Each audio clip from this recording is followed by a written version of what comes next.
Psychology की पाठशाला में आज ऐसा करते हैं, एक रिसर्च करते हैं। और रिसर्च का टॉपिक क्या होगा?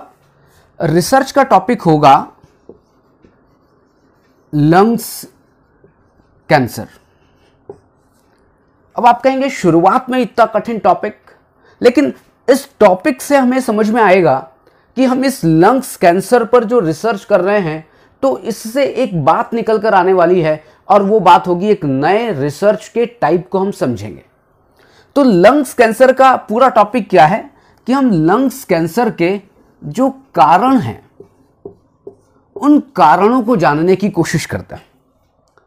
और लंग्स कैंसर के कारणों को जानने के लिए हम लोग क्या करते हैं, हम लोग एक सर्वे करते हैं या हम लोग एक बहुत ही सिस्टमेटिक स्टडी करते हैं, लोगों का ऑब्जर्वेशन करते हैं जिनको लंग्स कैंसर है। मैं अहमदाबाद में कहीं जाता हूं, एक एरिया ऐसा हो कि जहां पर लंग्स कैंसर के पेशेंट मिल सकते हैं, या आप जिस जगह पर हों वहां पर आप लंग्स कैंसर के जो पेशेंट्स हैं उनके पास आप जाएं और उनसे बात करें, और उनसे बात करके ये जानने की कोशिश करें कि लंग्स कैंसर कैसे होता है।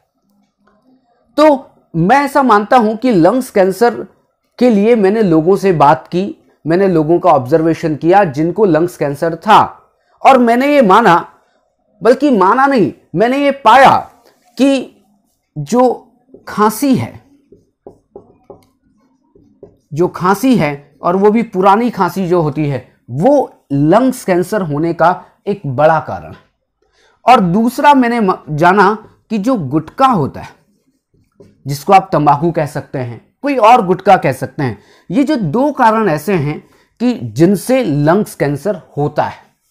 और ये मैंने कैसे जाना? क्योंकि मैंने ये जाना कि जो लंग्स कैंसर के जो पेशेंट्स थे उनसे मैंने पूछा कि आपको बहुत लंबे समय से खांसी थी, तो मोस्टली जो पेशेंट है वो ये कहते थे कि हमें बहुत लंबे समय से खांसी थी। दूसरा, वो जितने भी पेशेंट्स थे उनमें से मोस्टली पेशेंट्स ऐसे थे जो गुटखा खाते थे। और तीसरा एक था कि जो लोग सिगरेट और या फिर बीड़ी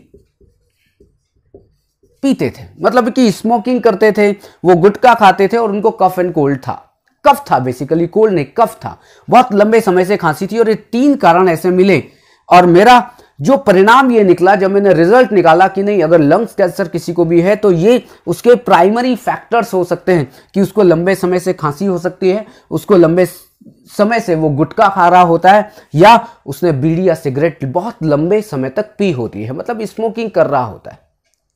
तो एक बात समझ में आई कि क्या मैं ये कह सकता हूं कि ये जो खांसी है, गुटखा है या स्मोकिंग, जो बीड़ी और सिगरेट की बात हो रही है, क्या वो आईवी हो सकता है, इंडिपेंडेंट वेरिएबल हो सकता है? क्या मैं ये कह सकता हूं कि इन तीनों का लंग्स कैंसर होने पर प्रभाव पड़ता है?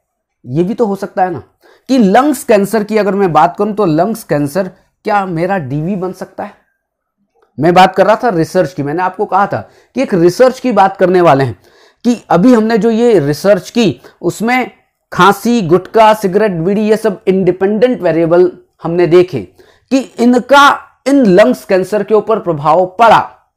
जो लोग कम गुटखा खाते थे या बिल्कुल भी नहीं खाते थे, या जो लोग बीड़ी सिगरेट बिल्कुल नहीं पीते थे, जिनको लंबे समय से खांसी नहीं थी, थोड़ा बहुत खांसी हुई ठीक हो गई, उनको किसी को भी, मतलब मोस्टली लोगों को, उनको लंग्स कैंसर नहीं था। लेकिन जिनमें ये सारी चीजें थी उनको लंग्स कैंसर हुआ। इसका मतलब ये है कि इस जो भी पूरा जो मेरा एक्सपेरिमेंट है, जो भी मेरा रिसर्च है, उसमें ये तीनों आईवी का काम कर रहे हैं, और ये लंग्स कैंसर मेरा डीवी है, मतलब कि डिपेंडेंट वेरिएबल है। आप कहेंगे विवेक ये रिसर्च कौन सा है? आपको अभी ध्यान होगा कि पिछले 2 वीडियो में हमने एक रिसर्च का टॉपिक डिस्कस किया था, और वो था एक्सपेरिमेंटल रिसर्च, और दूसरा था टाइप्स ऑफ एक्सपेरिमेंटल रिसर्च। यहां पर ये जो रिसर्च का टाइप है वो एक्सपेरिमेंटल रिसर्च नहीं है, बल्कि उसे कहते हैं हम नॉन एक्सपेरिमेंटल रिसर्च।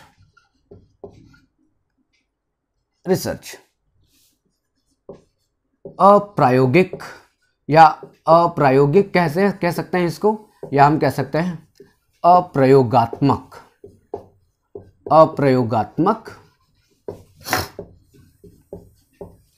शोध।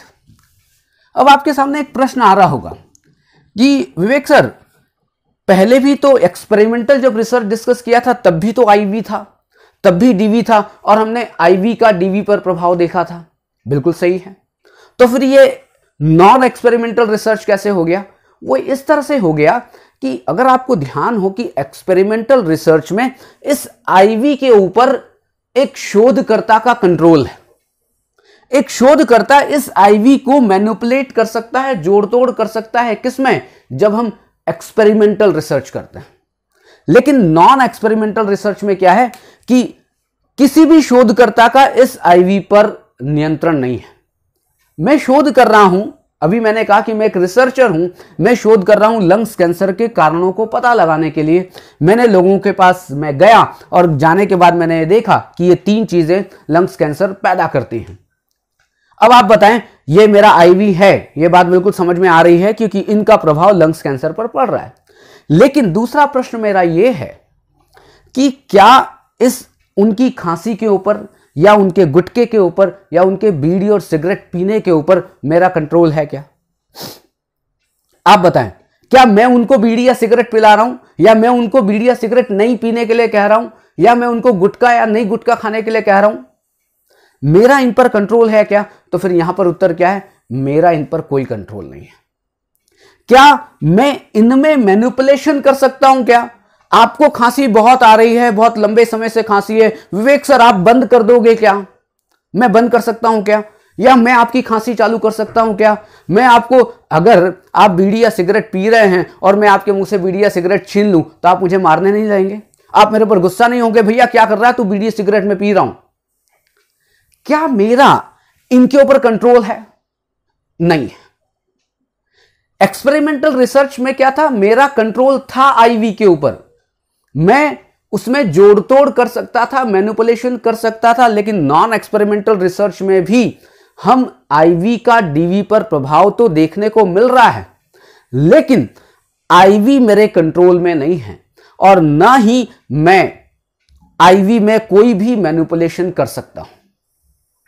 बल्कि कभी कभी तो सिचुएशन ऐसी होगी कि जो इंडिपेंडेंट वेरिएबल है वो मेरे प्रयोग के पहले ही लोगों में चल रहा होगा। आप सोचेंगे क्या बात है, प्रयोग के पहले चल रहा होगा? देखिए, मैंने रिसर्च आज का मतलब है कि आज है 1 मई, 1 मई को मैं रिसर्च करना चाह रहा हूं ये लंग्स कैंसर के ऊपर। और ये जो खांसी होने का या गुटखा खाने का या बीड़ी और सिगरेट पीने का, क्या मैंने शुरू करवाया है? क्या उन्होंने आज से शुरू किया है? नहीं, ये वो पहले से चल रहे हैं। वो पहले से बीड़ी सिगरेट पी रहे हैं, वो पहले से गुटखा खा रहे हैं। मतलब कि इंडिपेंडेंट वेरिएबल पहले से चला आ रहा है। इंडिपेंडेंट वेरिएबल की अभिव्यक्ति पहले से चली आ रही है, मतलब वो घटना चल रही है। मैंने या किसी भी शोधकर्ता ने वो घटना शुरू नहीं की है, इसलिए मैं इसके ऊपर तो कोई कंट्रोल कर ही नहीं पाऊंगा। मैं तो सीधा केवल और केवल इस लंग्स कैंसर के पास जाऊंगा जो पेशेंट्स हैं, और उनके आधार पर मैं क्या करूंगा?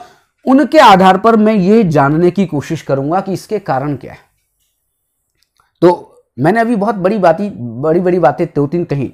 मैंने आपसे ये कहा कि आईवी है इसमें भी, लेकिन आईवी पर शोधकर्ता का नियंत्रण नहीं है। आईवी में शोधकर्ता किसी भी तरह का मैनिपुलेशन नहीं कर सकता है। और कभी कभी यह भी हो सकता है कि आईवी पहले से ही उस शोध में पहले से ही उपलब्ध हो, मतलब पहले से ही उसको वहां पर हो, उसकी मैनिफेस्टेशन पहले से ही अवेलेबल हो। हमें देखने की जरूरत क्या है? हमें केवल देखने की जरूरत है इन दोनों के, मतलब कि आईवी और डीवी के संबंध को देखने की जरूरत है। बल्कि एक और इंपॉर्टेंट बात है जो निकल के आती है कि इस नॉन एक्सपेरिमेंटल रिसर्च में कभी कभी क्या होता है, हम डीवी के आधार पर, मतलब कि डिपेंडेंट वेरिएबल के आधार पर इस आईवी को देखने की कोशिश करते हैं या आईवी को खोजने की कोशिश करते हैं। अब आप ये बताएं कि लंग्स कैंसर जो डीवी है, लंग्स कैंसर के आधार पर मैं लंग्स कैंसर के जो पेशेंट्स थे उनके पास गया और उनके पास जाने के बाद मैंने ये देखना शुरू किया कि इनके कारण क्या हैं।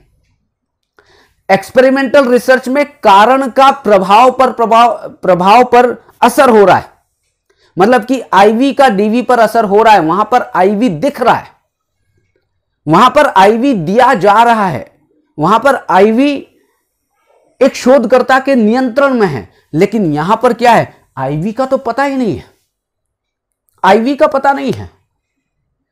या आप एक बहुत छोटा सा एक एग्जांपल ले लें, मैं जो कोरोना हुआ अभी 1-2 साल जो हमारे बीते हैं, अभी भी कोरोना चल रहा है जिसको हम कोविड-19 कहते हैं। मैं कोविड-19 के प्रभावों पर एक रिसर्च करता हूं कि कोविड-19 का क्या फिजियोलॉजिकल और साइकोलॉजिकल इंपैक्ट हुआ है सोसाइटी पर। अब आप ये बताएं, क्या कोविड-19 आईवी नहीं होगा, इंडिपेंडेंट वेरिएबल नहीं होगा? और डिपेंडेंट वेरिएबल क्या होगा? हमारी साइकोफिजियोलॉजिकल स्टेटस। अब मैं क्या कर रहा हूं, आज मेरी साइकोफिजियोलॉजिकल स्टेटस जो है मेरा, या मेरी जो साइकोफिजियोलॉजिकल जो सोसाइटी की कंडीशन है, उसके आधार पर मैं उस कोविड-19 तक पहुंचने की कोशिश कर रहा हूं कि अच्छा, मैं ये जानने की कोशिश कर रहा हूं कि ये जो असर है वो कोविड-19 का है। बिल्कुल सेम वैसे ही लंग्स कैंसर है, तो लंग्स कैंसर पर किसका असर है? तो फिर निकल के ये आया ऑब्जर्वेशन से कि लंग्स कैंसर पर खांसी का, गुटखे का, बीड़ी का, सिगरेट का, इनका असर है। मैंने शुरुआत कहां से की? मैंने शुरुआत की प्रभाव से कारण पर पहुंचने की। मैंने शुरुआत कैसे की? मैंने प्रभाव को देखा, उस जो प्रभाव पड़ रहा है, मैं ये देखना चाहता था कि साहब ये प्रभाव हुआ कैसे, ये प्रभाव किसके कारण हुआ है। तो फिर प्रभाव पर मैं क्या कर रहा, मैंने उल्टी यात्रा शुरू करी, मैंने उल्टी गिनती शुरू करी। और अच्छा, प्रभाव पे पहले ये हुआ था, अच्छा उसके पहले ये हुआ था, अच्छा ओहो ये यहां से बात शुरू हुई थी, इसके कारण ये प्रभाव पड़ा है। बात समझ में आ रही है? मतलब मैंने कहां शुरू की, लंग्स कैंसर के पेशेंट से बातचीत करना शुरू किया। मैंने कहा साहब आप कैसे हैं, आप क्या खाते हैं, क्या पीते हैं, आपको क्या क्या, उसकी पूरी केस स्टडी ली। और मैंने उसकी केस स्टडी की यात्रा करते करते मैंने ये शुरू किया कहां से कि साहब गुटखा आज खाना शुरू नहीं किया था, गुटखा 15 साल पहले से खा रहा था, बीड़ी सिगरेट आज पीना शुरू नहीं की थी, 10 साल पहले से पी रहा था। इसका मतलब यह है कि मैंने यात्रा शुरू की इस प्रभाव से कारण तक पहुंचने की। डीवी क्या है? प्रभाव। आईवी क्या है? कारण। कि इस प्रभाव से कारण तक की यात्रा शुरू की। किसमें? नॉन एक्सपेरिमेंटल रिसर्च में। यही है नॉन एक्सपेरिमेंटल रिसर्च। यहां पर अगर देखें तो यहां भी एक संबंध की बात तो हो रही है, और जिसको हम कह रहे हैं कारण तथा प्रभाव संबंध। आपको ध्यान होगा मैंने कहा था कॉज एंड इफेक्ट रिलेशनशिप, यहां भी बात हो रही है। लेकिन यहां पर देखिए डायरेक्टली हम नहीं बात कर रहे थे कि अच्छा बीड़ी सिगरेट से ऐसा होता है, या बीड़ी सिगरेट पिला के देखो तो ऐसा होगा कि नहीं होगा। नहीं, यहां पर क्या हो रहा है, यहां पर इन दोनों के बीच जो संबंध हमें पता लग रहा है, इन दोनों के बीच जो परिवर्तन हो रहा है, बेसिकली आप देखिए लंग्स कैंसर और खांसी, मतलब लंग्स कैंसर और खांसी, या लंग्स कैंसर गुटखा, लंग्स कैंसर बीड़ी, इन दोनों के बीच जो एक हम कहते हैं एक वर्ड आता है जिसको हम कहते हैं एक, दोनों के बीच एक परिवर्तन है, दोनों के बीच जो चेंजेस आ रहे हैं, उस परिवर्तनों के आधार पर मैं ये कह रहा हूं कि साहब कैंसर का कारण ये 3 हो सकते हैं। एग्जैक्टली यही है, मैं अभी ये नहीं कह रहा हूं एग्जैक्टली यही है, ये मैं नहीं कह रहा हूं, मैं तो ये कह रहा हूं कि ये हो सकते हैं। क्यों? क्योंकि मैंने इस लंग्स कैंसर के कारणों को जानने की कोशिश की है। ये है नॉन एक्सपेरिमेंटल रिसर्च। आज के लिए इतना है, फिर अब हम आगे समझने की कोशिश करेंगे कि नॉन एक्सपेरिमेंटल रिसर्च के टाइप्स कितने होते हैं। Thank you very much.